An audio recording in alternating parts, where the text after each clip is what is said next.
اخبار الزمالك النهارده يا جماعه، اوعى حد يفوتها. النهارده كان في جمعيه عموميه لنادي الزمالك. طيب ايه اللي حصل فيها؟ ما اكتملتش. ليه؟ لانه ما حضرش العدد القانوني اللي المفروض يحضر في يعني مينيمم كده المفروض يحضر تقريبا 4000، حضر تقريبا 900 شخص. ففي مصدر من نادي الزمالك قال لك انه ده بسبب ان النهارده يوم في وسط الاسبوع، فالناس عندها شغل، فطبيعي ان هو ما اكتملش.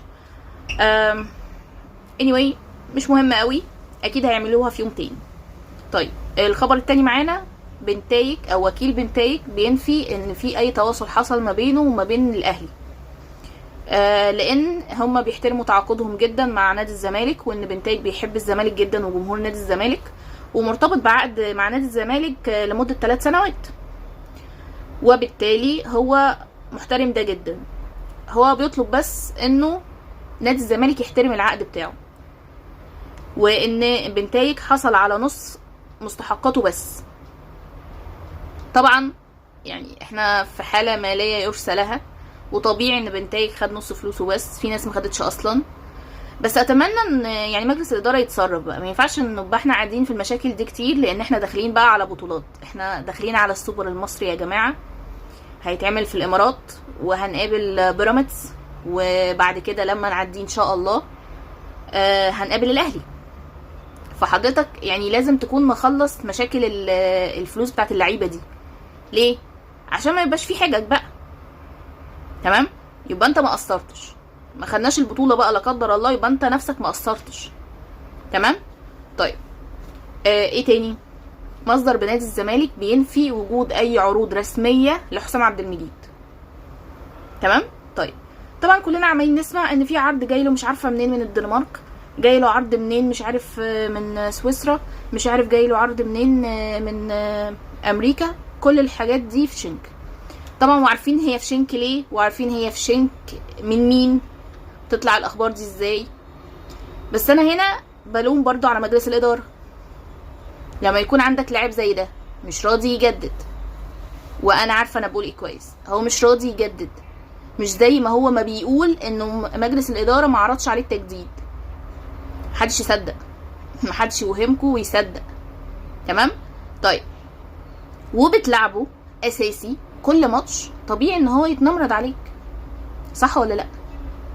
لما هو يجي يقولك انا عايز احترف، حبيبي انت جالك عرض احتراف اصلا ولا هو اي كلام وخلاص؟ صح؟ وانت مثلا مستواك مقوي قلبك، ما هو انت لو جامد مش كان جايلك عروض حبيبي؟ فين العروض؟ محدش قال لي يعني ان في عرض جه، في عرض رسمي جه لنادي الزمالك، ما حصلش، حد يطلع لي الورق. فانا هنا لومي على مجلس الاداره، معلش يعني انت المفروض يطلع قرار من مجلس الاداره اركن حسام عبد المجيد لمصلحه الزمالك. برضو انا هنا مش عايزه اوقع الفرقه، والله انا واحده من جمهور نادي الزمالك، بس انا عندي واحد زي محمد اسماعيل جامد ولا لا؟ حد يقدر يشكك ان هو جامد؟ محدش يقدر. طيب واحد زي الونش، حد يقدر يتكلم عن الونش؟ محدش. طب فيها ايه لما نعمل ثنائيه محمد اسماعيل جنبيه الونش؟ يا خرابي، دي هتبقى ثنائيه جامده جدا. فين بقى؟ فين؟ ما هو مش منطقي خالص ان انا الاعب لعيب بتنمرض عليا وكم شهر كده ويقول لك لا انا اصل انا تعبان، اصل انا مجهد، اصل مش عارف ايه. بنهرج. المشكله ان هو كان سبب في كوارث واهداف دخلت فينا وخسرتنا مباريات. حصل ولا ما حصلش؟ لو ما حصلش حد يطلع يكدبني، والله انا ما عنديش مشكله، بس حصل ولا ما حصلش؟ دايما حسام عبد المجيد ثغره ايا كان اللي بيلعب جنبه. فانا شايفه انه لازم يتركن شويه، وخصوصا ان احنا عندنا البديل، يا جماعه، نجهزه. طيب ايه كمان عندنا مشكله يا جماعه، بس هي مش مشكله قوي دلوقتي. عبد الله السعيد هيغيب عن مباراه ديكاداها الصومالي الجايه. هي مش مشكله لان احنا خلاص الحمد لله حسمنا الصعود، صح؟ او حسمنا التاهل. بس هنا انا بشوف ان عايزه عبد الله يجهز، يعني انا كنت نفسي ان هو كان يبقى تمام عشان يشارك ولو ربع ساعه عشان مباراه الدوري، فاهمني؟ بس تمام، مفيش اي مشكله، احنا كده حسمنا التاهل الحمد لله، وكسبنا 6-0، فاحنا تمام. وده هيخلي المدير الفني ياخد ثقة ان هو ينزل ناس مش بيعتمد عليهم بشكل اساسي. زي مين؟ زي اللي انا هقوله دلوقتي، بارون اوشينج. احتمال كبير فيريرا يعتمد على بارون اوشينج بدل عمر جابر في المباراة اللي جاية، خصوصا ان احنا زي ما قلنا مستريحين، ما عندناش اي ضغط خالص، واللاعب معلوش اي ضغوط، فهيلعب بأريحية وهيبقى رايق كده ونقدر نحكم عليه، صح ولا لا؟ طيب مين تاني ممكن ياخد الفرصة؟ محمود جهاد يا جماعة. طبعا كلنا عارفين ان هو كان غايب غياب طويل حوالي 6 شهور واكتر، وكان السبب غير معلوم حقيقي. انا لحد دلوقتي والله ما اعرف كانت اصابته ايه، بس المهم انه رجع الحمد لله، رجع وبقى يشارك في التدريبات بشكل طبيعي، فتمام جدا. اتمنى ان هو الخبر ده يبقى صح ويديله فرصة ويشارك عشان يرجع فورمه، عشان اكيد هنحتاج كل اللعيبه دي يا جماعه، لان المباريات اللي جايه صعبه قوي. تمام؟ طيب سواء في الدوري او في بطوله السوبر المصري. تمام؟ طيب ايه تاني؟ في خبر كويس بقى، بيقولك يا سيدي عضي الدباغ خف وبقى تمام وسليم بنسبه 100% وشارك في التدريبات، وده خبر جميل جدا قوي بقى. طبعا لسه مفيش اي اخبار عن ناصر منسي، اتمنى له الشفاء اكيد، وان شاء الله ينتظم هو كمان في التدريبات عشان احنا محتاجين كل نجوم نادي الزمالك. بالنسبه لمحمد شحاته، انا مش عارفه لحد دلوقتي هو ايه اخباره الطبيه بصراحه.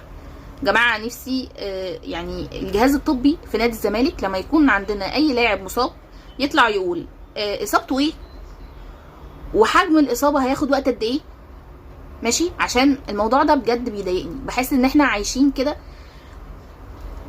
احنا ما حدش مهتم بينا، يعني فاهميني؟ انا من حقي اطمن على اللعيب بتاعي، انا من حقي اعرف مين اللي هيشارك المباراه الجايه، صح ولا لا؟ فبجد لازم الجهاز الطبي يعني المفروض يفهمنا، ده من واجبه. تمام؟ اخر خبر معانا يا جماعه كان في طبعا كنا عارفين ان منتخب المغرب للناشئين حقق كاس العالم. يعني هو مبدئيا الف مبروك وكل حاجه، تمام؟ بصراحه الانجاز ده فاجئني، بس طبعا ده يعني مش مستبعد، لان المغرب ماشيه بخطوات ثابته جدا في تطوير كره القدم، بجد يعني سابقين كل الدول العربيه وغالبا كل الدول الافريقيه تقريبا. فيعني بصراحه انجاز والف مبروك ويستحقوه، يعني هي الفكره ان هم يستحقوه عن جداره. طيب النقطه هنا بقى، انا مش بس جايه ابارك لمنتخب المغرب، لا انا كمان جايه اقول انه في ناس شككت في عبد الحميد معالي. طيب لما هو لاعب جامد قوي كده، تمام، ما شاركش ليه مع المنتخب بتاعه؟ والله هو سؤال جميل جدا، جميل قوي، بس حضرتك ما فكرتش كام ثانيه بس قبل ما تطلع الخبر ده؟ ما فكرتش اكيد.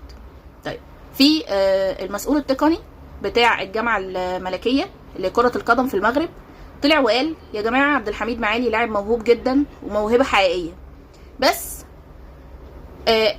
هو مش بيشارك مع فريقه، فطبيعي ان هو ما ينضمش، لكن هو شارك معانا في المنتخب بتاع 17 سنه وكان كويس، بس هو دلوقتي حاليا مش بيشارك بشكل اساسي مع فريقه، فطبيعي ان احنا هناخد الناس اللي بتشارك بشكل اساسي مع فرقتها ومستواها ثابت، وده شيء منطقي جدا بصراحه. اصل هم عندهم مش سبهلله زي عندنا، يعني اي حد بينضم وخلاص. يعني في لعيبه والله العظيم من الزمالك ومن الاهلي بتنضم وهي مستواها حاليا مش احسن حاجه. انا مش ضد ان انت تضم لعيبه انت شايف ان هي كويسه، بس لازم تميز يعني هي كويسه دلوقتي ولا كويسه في المطلق. ما اصل انا لو بقول ان هي طالما كويسه في المطلق هاخدهم، طب ما هما كده مش هيحسنوا من نفسهم، ممكن يبقوا واعيين دلوقتي بدنيا، هيحسنوا من نفسهم ليه؟ طب ما انا حاجز مكاني. لكن لا يا جماعه، اتمنى ان اي حد عايز ينضم للمنتخب يشتغل على نفسه، ويا ريت يا ريت حسام حسن او ايا كان المدير الفني لاي منتخب من منتخبات مصر ياخد اللعيبه الكويسه دلوقتي حالا، مش ياخدها عشان هو شايف ان هي كويسه وخلاص. لا، في حاجه اسمها احصائيات، في حاجه اسمها تقييم، صح؟ وبيبقى على اساس يعني معايير.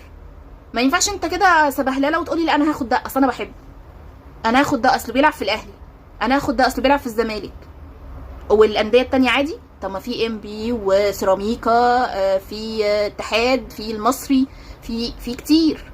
ناخد اللي يستحق يا جماعه.